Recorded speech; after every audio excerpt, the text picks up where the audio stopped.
Tudo bem, pessoal? Christian aqui novamente com vocês para mais um vídeo. Hoje é dia 8 de janeiro e o governo federal resolveu fazer um ato para relembrar um ano, do fatídico acontecimento do 8 de janeiro de 2023. E hoje, dentro do nosso vídeo, nós vamos fazer um react sobre as falas de algumas entidades.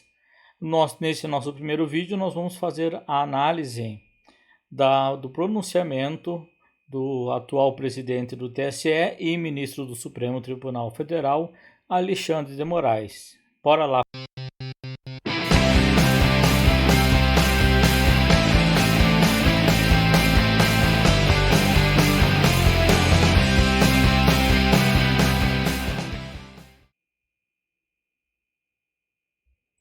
Permaneceu inabalada. Parabéns.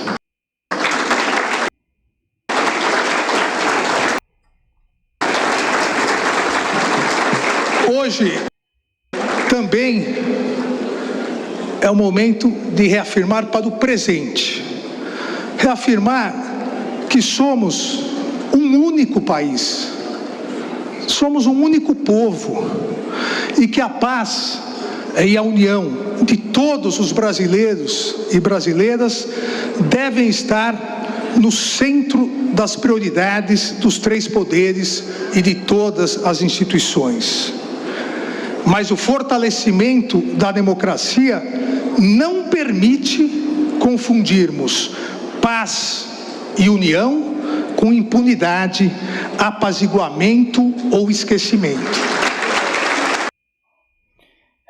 Então, com relação a essa primeira fala, ainda mais agora no final ele citando a questão de impunidade, apaziguamento e esquecimento, eu acredito que ele deva estar falando sobre a impunidade no qual Lula passou após ter sido condenado em 3 instâncias e quando o processo estava perto de cair em sua prescrição, o Supremo decidiu mudar o entendimento de aonde seria o foro para iniciar o processo, fazer todo o reinício do processo e no qual acabou com a prescrição. Mas isso não provou a sua inocência, sem contar a quantidade de provas do qual foram analisados tanto pelo próprio TRF4 e pelo STJ. Então, acredito que ele deve estar falando sobre essa situação, que não pode cair no esquecimento e que o próprio STF teve sua participação em todo esse processo. Impunidade não representa paz nem união. Todos, absolutamente todos aqueles que pactuaram covardemente com a quebra da democracia e a tentativa de instalação de um estado de exceção serão devidamente investigados, processados e responsabilizados na medida de suas culpabilidades. Aqui nós podemos falar com relação à questão de culpabilidade, podemos também fazer um questionamento. Tem uma fala gravada do então ministro e atual presidente do STF, ministro Barroso, no qual ele faz um comentário, no qual, abre aspas, eleição não se ganha, se toma. O TSE apresentou fatos que ele estava citando de um outro deputado, falas de um outro deputado, mas querendo ou não, isto saiu da boca do próprio ministro. E após ele falar, ele ainda questiona se o microfone estava gravando. Realmente, isto nos levanta bastante suspeitas.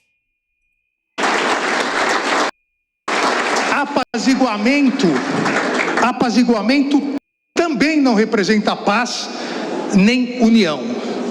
Um apaziguador, como lembrado pelo grande primeiro-ministro inglês Winston Churchill, é alguém que alimenta um crocodilo esperando ser o último a ser devorado.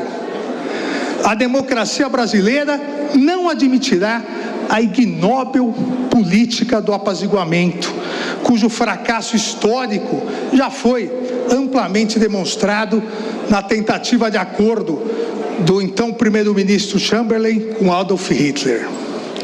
Esquecimento também, da mesma maneira, não significa... Um pouco estranhas também esse comentário dele, por exatamente a questão do apaziguamento, fazendo comparação com relação à questão do nazismo. Então, será que ele está fazendo uma comparação de todo mundo que não concorda com ele, ou com os termos dele, o que ele considera a paz é nazista? Realmente esse termo, eu acredito que deva ter acontecido algum equívoco na análise do ministro. Significa nem paz, nem união, pois ignorar tão grave atentado à democracia e ao Estado de Direito seria equivalente a encorajar grupos extremistas à prática de novos atos criminosos e golpistas. Acredito que essa incentivação a novos grupos extremistas a fazerem atos golpistas, e eu acredito que ele deve estar se referindo ao MST, ao MTST, né? Que são grupos que já há muitos anos vêm fazendo esse tipo de atos e acabam não sofrendo nenhuma retaliação, principalmente os seus líderes. Eu acredito que seja esse pessoal que ele esteja se referindo. E finalmente hoje, também é o momento de olharmos para o futuro e reafirmarmos a urgente necessidade de neutralização de um dos grandes perigos modernos à democracia, a instrumentalização das redes sociais pelo novo populismo digital extremista. A necessidade da edição de uma moderna regulamentação. Grupo digital extremista, como nós já trouxemos no vídeo passado, eu acredito que eles devem estar falando dos discursos da turma do amor, de jogar bola com a cabeça de um presidente da república, de esfregar a cara dele no asfalto quente, de desejar a morte dessa pessoa. Acho que eu acredito que deva ser esses assuntos extremistas que judicialmente nunca passaram. O STF nunca fez nenhum sequer comentário ou críticas em relação a esse tipo de falas feitas nas redes sociais. Como vem sendo discutido no mundo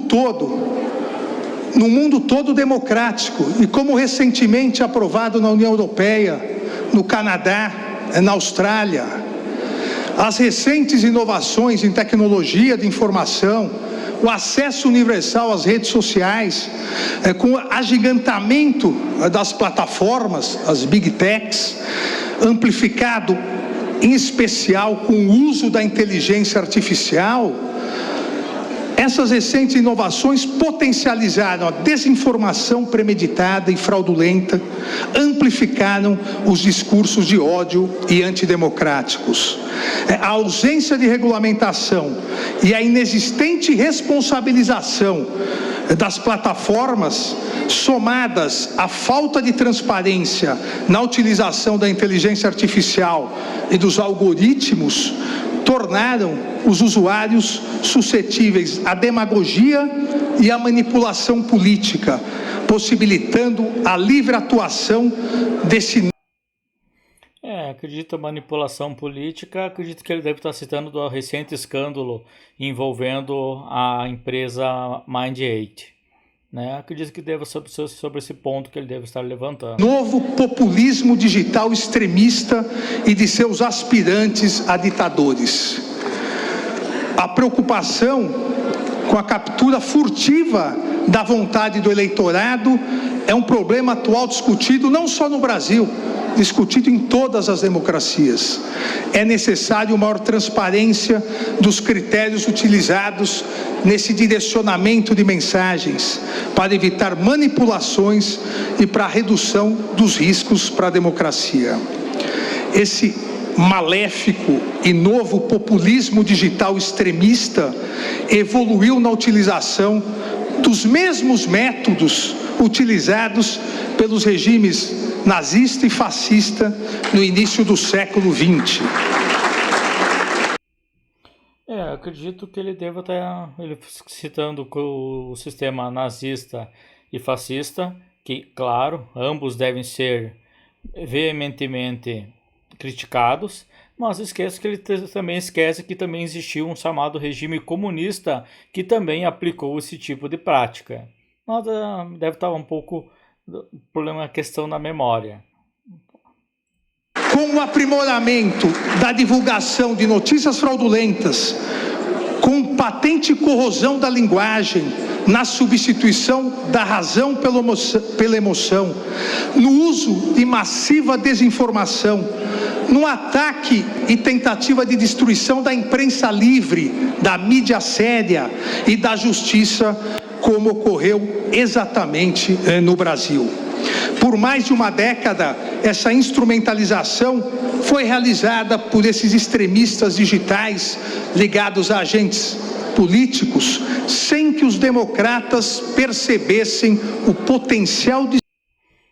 Acredito que com essa parte nós estamos falando novamente da Mind8, do qual ela foi contratada pelo TSE para incentivar os jovens a participarem do voto, e os mesmos artistas que trabalharam em todo esse processo depois foram contratados pela mesma empresa para trabalhar na campanha eleitoral de um certo político.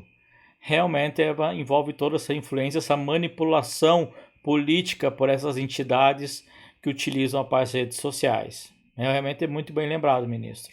Destrutivo existente nessas práticas e, consequentemente, sem que houvesse a necessária regulamentação de conteúdo nas redes sociais, que já existe para todos os demais meios de comunicação. Não há razoabilidade em se manter, o que eu sempre repito, as redes sociais, as big techs, a internet como terra de ninguém. O que vale para o mundo real deve valer para o mundo virtual. Infelizmente, ministro, devo lembrá-lo que o mundo... Infelizmente, devo lembrá-lo, ministro, que isso já vale na vida real. Tanto é que, tanto calúnia quanto difamação, a pessoa que fizer isso na internet, ela pode sofrer um processo e ter todas as suas penalidades.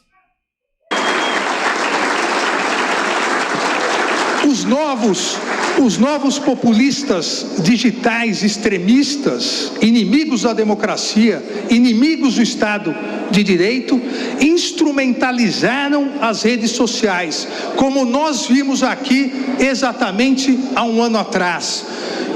Acho que novamente ele deve estar lembrando, citando a situação, todo esse escândalo envolvendo essa empresa Mind8, né? É muito provável isso. Instrumentalizaram por omissão e ação, porque monetizam e ganham dinheiro em cima disso, buscando lucro, nada fizeram para impedir esse exponencial aumento do discurso de ódio, do discurso antidemocrático, das notícias fraudulentas. E se aproveitaram, lamentavelmente, da inércia das instituições democráticas na regulamentação. E esse novo populismo digital organizou sua máquina de desinformação, com a criação de milícias digitais que vêm atuando sem restrições nas redes sociais, ferindo não só a democracia, mas a dignidade das pessoas, causando um aumento de morte de adolescentes por bullying digital. Acredito que aqui nesse ponto ele está trazendo o recente caso envolvendo a questão da menina que se suicidou após a publicação da empresa Choquei, mas do qual o próprio ministro não caracterizou a matéria como sendo uma fake news, né? Não incluiu a empresa no inquérito das fake news, mas infelizmente aconteceu e a menina veio a óbito. Nós, democratas, não podemos compactuar com a continuidade dessa ausência de regulamentação. O passado ensina o futuro. Nós precisamos regulamentar o maior instrumento de poder e de corrosão a democracia hoje existente, que é a desinformação via as redes sociais. Não podemos ignorar o poder político das redes sociais como o mais novo e eficaz instrumento de comunicação de massa e desinformação massiva pelas práticas desses grupos extremistas. Essa nova realidade exige a imediata regulamentação e a imediata interpretação por parte do Poder Judiciário de controle dessa desinformação. Repito, não só em defesa, mas principalmente em defesa da democracia e do Estado de Direito, mas também em defesa da proteção da dignidade da pessoa humana, pois é preciso atentar para a circunstância que essas novas tecnologias são instrumentos que podem e vêm sendo manipulados por quem controla as plataformas digitais ou por quem é capaz, tecnológica, política ou economicamente, de instrumentalizar esses novos meios digitais de manipulação.